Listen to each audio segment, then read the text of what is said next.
Good day from sunny South Florida. This is the August 2026 market report for Miami Beach, Surfside, Harbour, Bay Harbor Islands, and Fisher Island. We break the data into condos and single-family homes. We start with the top 5 takeaways for each category and then go into the specific numbers. Top 5 takeaways for condos. Number 1, inventory dropped again. That is 8 months in a row and is down at its lowest level since January 2024. Number 2, closed sales dropped by 52 units to 535. Number 3, condo listings that expired unsold dropped, while closed sales also dropped and active inventory decreased.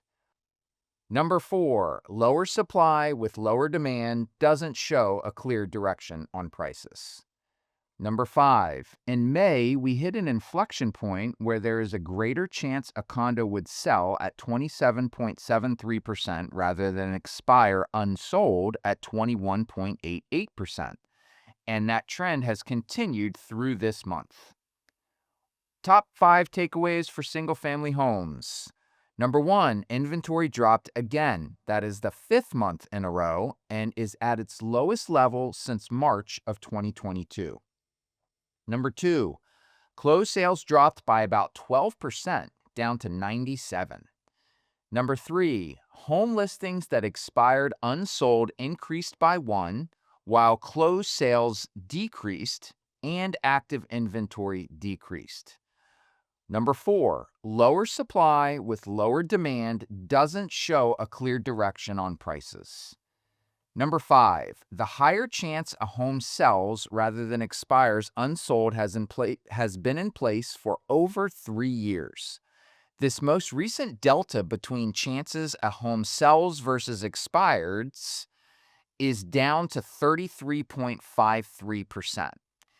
In 4 months, the delta went from 8.8% to 20.42% to 29.95%, peaking last month at 38.02%, and then down to 33.53% in this most recent data set. The data is clear. The numbers have peaked for this recent trend line and are now heading in the other direction, although far from reaching an inflection point shifting back to a buyer's market. Markets are all about supply and demand.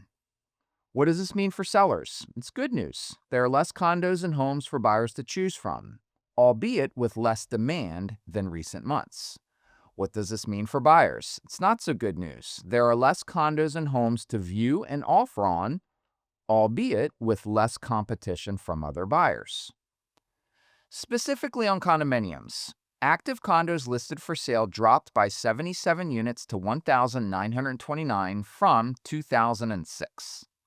This is the lowest amount of condos listed for sale since January of 2024 at 1,863. Condo closed sales dropped 52 units to 535 from 587.